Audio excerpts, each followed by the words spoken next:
नमस्कार। कल हमने जो आपको खबर दिखाई थी उसमें हमने आपको दिखाया था कि सोसाइटी के लोग कैसे डिप्टी रजिस्ट्रार की वजह से परेशान हैं।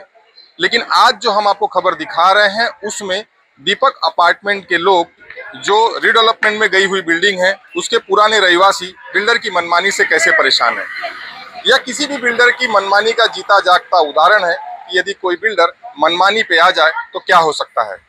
पिछले 15 सालों से अपने घरों के लिए तड़प रहे ये लोग आज हमसे मिले और उन्होंने अपनी आप बीती सुनाई, जिसे सुनकर ये पता चला किसी का बच्चा जब छोटा था आज वो बड़ा हो गया 15 साल में, लेकिन उन्हें घर नहीं मिला। 15 से 20 साल से ये लोग बेघर हैं और खुद किराए के मकान पर रहते हैं, जबकि इनके हक का मकान बिल्डर ने किराए पे चढ़ा रखा है। आइए सोसाइटी के रहवासियों से जानते हैं कि उनका क्या कहना है। क्या है पूरा मामला? जी, मेरे पिताजी का नाम रमेश चंद्र पांडे, जो कि इस बिल्डिंग में मेंबर थे। मैं उनका लड़का राजकुमार पांडे। हम लोग ये बिल्डिंग 2009-2010 में बिल्डिंग गिरी थी। हम लोगों ने पहले सोसाइटी के जो चेयरमैन, सेक्रेटरी, ट्रेजरर थे, उनके विश्वास पे जो भी पेपर पे उन्होंने बोला, हम सारे सब मेंबर सभासद जो भी थे सब लोगों ने उनके विश्वास पे साइन करके एमओयू वगैरह करके दिया। बिल्डिंग रीडेवलपमेंट के नाम पे हमसे ली गई थी। हमने रीडेवलपमेंट के लिए हाँ कहा था। तब हमें ये कहा गया था कि जितना एरिया आपका एग्जिस्टिंग है आपको उसमें वो एरिया आपको मिलेगा और जो भी कंस्ट्रक्शन कॉस्ट होगा वो आपको बेयर करना पड़ेगा। हम सब सभासदों ने सोसाइटी के विश्वास रख के सोसाइटी के ऊपर उनको रीडेवलपमेंट के लिए दिया।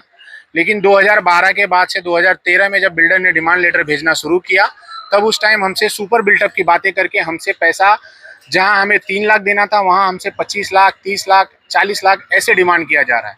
तब हम लोगों ने उनसे रिक्वेस्ट की कि भाई हमारे हिसाब से जो आप हमें देना चाहते थे आप हमें कारपेट एरिया पे बात करिए, जो हमारा पुराना एरिया था वो हमें दीजिए, क्योंकि हम रीडेवलपमेंट वाले हैं। बाकी हमसे उससे कोई मतलब नहीं कि आप आगे कितना यूनिट बना रहे हो, क्या बेच रहे हो, उससे हमारा कोई लेना। हमारा जितना मेंबर लोगों का फ्लैट, दुकान जो है वो आप लोगों को देना है। लेकिन उन्होंने वो देने से इनकार किया। ना तो कोई हमारा इंडिविजुअल एग्रीमेंट बनाया, ना ही कोई हमें पुराना जो हमारा यूनिट था उसके बदले में कोई नया यूनिट का अलॉटमेंट किया। हमसे अंधाधुंधी बोल रहे हैं 24% पैसे इंटरेस्ट के साथ भरने हैं। वो सब चीज़ों को लेके हमें हरेश किया जा रहा है। हमने लास्ट में 2017 में कोर्ट में फाइल किया केस। जब हमें यहाँ से कुछ न्याय नहीं मिला तब हम लोग सब लोग करीब 8-10 मेंबर मिलके कोर्ट में अप्रोच किए और वहाँ पे हमें 2017 में हमारा केस फाइल हुआ।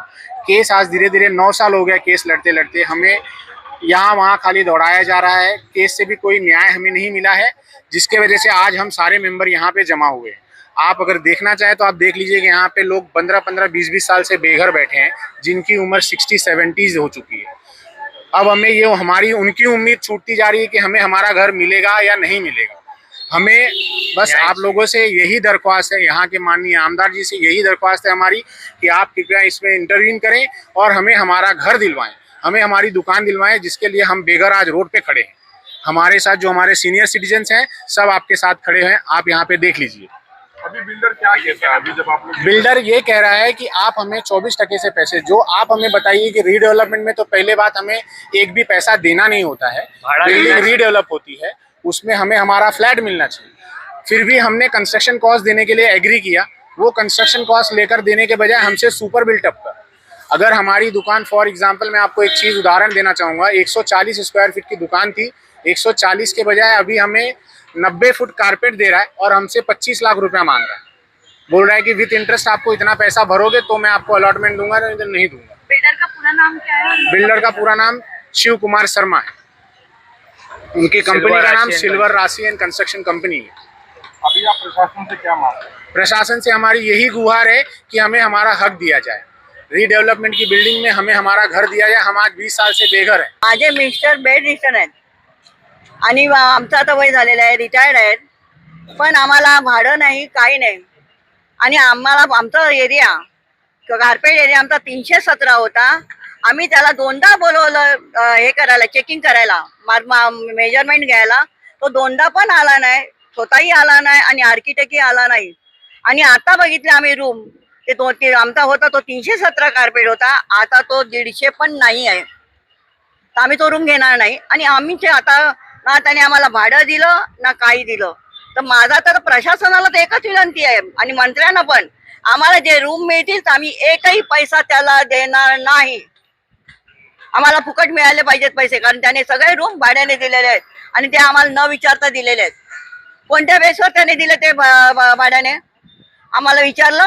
लॉटरी सिस्टीम केली तेव्हाही आम्हाला बोलवलं नाही, कोणत्याही कामाला बोलवलं नाही. फक्त जेवण वाढलं तेव्हा बोलवलं, त्याच्यानंतर कोणत्याही याला बोलवलेलं नाही त्याने.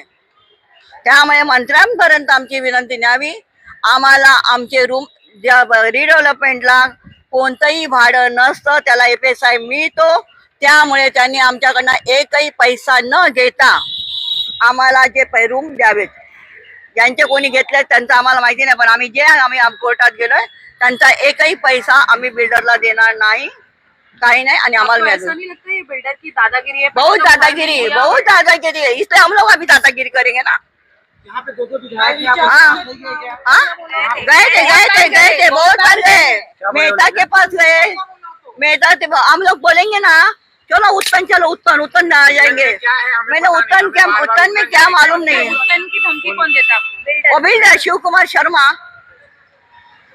ये अपने पुराने सेक्रेटरी रह चुके हैं अग्रवाल साहब. आप इनसे बताइए अग्रवाल में बिल्डिंग का बताइए. एक्स चेयरमैन था मैं. जी बोलिए सर, क्या कहेंगे? अभी अपने को भी वही प्रॉब्लम है, सबका जो प्रॉब्लम है. 25 साल से फ्लैट ही नहीं मिला है. बिल्डर का रवैया आप लोग के थ्रू कैसा? सब गलत ही रहा है ना, उसने पूरी सोसाइटी को हाईजेक करके रखा हुआ है ना पूरा. कभी मीटिंग नहीं बुलाता है, कभी किसको. इधर के ऑनर थे, वो तो उनकी डेथ हो गई है. सास भी उनकी भी डेथ हो गई है. तो मैं रिक्वेस्ट करना चाहती हूँ कि ये जो भी है, 2003 में बिल्डिंग टूटा, 2010 में ये डीड बना, बिल्डर ने सब बना के लिया. 4 साल उसने लगाया पोजीशन वगैरह, मतलब रीडेवलपमेंट के लिए. फिर उन्होंने बुलाया, हमने पेमेंट भी किया है उनको, मतलब मैंने पेमेंट भी भरा, वहाँ पे टोकन दिया उनको, वो सब हुआ. मतलब पैसे मैंने 3.5 लाख रुपए में भर चुकी हूँ वहाँ पे बिल्डर के हाथ में.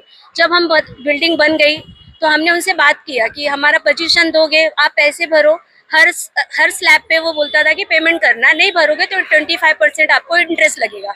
उसने बकायदा बुलाया था ऑफिस में, हम गए थे, उसने पूरा लिख के दिया डिटेल कि आपको इतने थे पैसे भरने. तो मैंने बोला क्यों पैसे भरने, हमारी जगह हमारा चीज सब कुछ, तो हमें पैसे क्यों भरने हैं. तो बोलता नहीं आपको भरना ही पड़ेगा, ये मतलब रूल है. तो हमने तो एग्रीमेंट साइन नहीं किया था, पहले तो ऐसी बात नहीं हुई थी. ये हुआ था कि आपकी जगह आपको मतलब 2 साल में पोजीशन हम दे देंगे. तो 2 साल में तो आपने दिया नहीं, 4 साल आपने लगा दिए, अभी भी आप उसको भाड़े पे चढ़ा दिए, कुछ मतलब उसका नहीं है. मैं मतलब पैसे बोला, मैं भरती गई. फिर लेकिन उसके बाद भी उसने कुछ ऑप्शन नहीं किया. फिर हम लोग ने सब मिलके केस फाइल किया. वहाँ पे जब उससे बात किया कि भाई क्या कर रहे हो, हम लोग मतलब बेघर है, मेरे 3 बच्चे बड़े हो गए, आज मैं कर्जा लेके उनको पढ़ाई लिखाई सब, मतलब कि भाड़े भर के हम परेशान हो गए सब. मतलब यही आतंक में थे कि हमको हमारी चीज मिलेगी, लेकिन आज हम 25 साल से बाहर है. अब फिर बाद में उसने बोला कि आप मेरे पास मत आओ, मेरे वकील से बात करो. तो मैंने क्यों, वकील से क्यों बात, नहीं आप वहाँ पे जाके बात करो. ठीक है, मैं वकील के पास भी गई. वकील के पास जब गए तो वकील बोलता है पहले आप इधर ये पेपर पे साइन करो कि हम केस वापस ले रहे. मतलब मुझे जबरदस्ती में इन्वॉल्व किया है. तो मैंने इन्वॉल्व जबरदस्ती तो नहीं किया है, हमने खुद किया है. अगर आप नहीं दे रहे हो, अगर आप हमको पोजीशन दे रहे हो, पेपर दे रहे हो हमको, तो मैं अभी साइन करके आपको, नहीं ऐसे नहीं होगा, पहले आप केस में से नाम निकालो और सोसाइटी ने जबरदस्ती आपको इसमें डाला है, ये हमको लिख के दो तभी मैं ये करूंगी. तो मैं बोली नहीं, मैं ये साइन नहीं करने वाली हूँ. और जब भी मैंने बिल्डर से बात किया तो बोला नहीं हमारे वकील से बात करो, नहीं तो उत्तर आ जाओ, वहाँ पे बात करते. तो मैं बोली वहाँ पे क्या है, बोलता नहीं वहाँ पे हम बात करें, यहाँ कुछ नहीं करेंगे. हम चेयरमैन के पास भी गए थे ना, मेहता जी के पास भी, वहाँ पे भी गए थे, वहाँ से भी कुछ हमको मतलब कोऑपरेट नहीं मिला.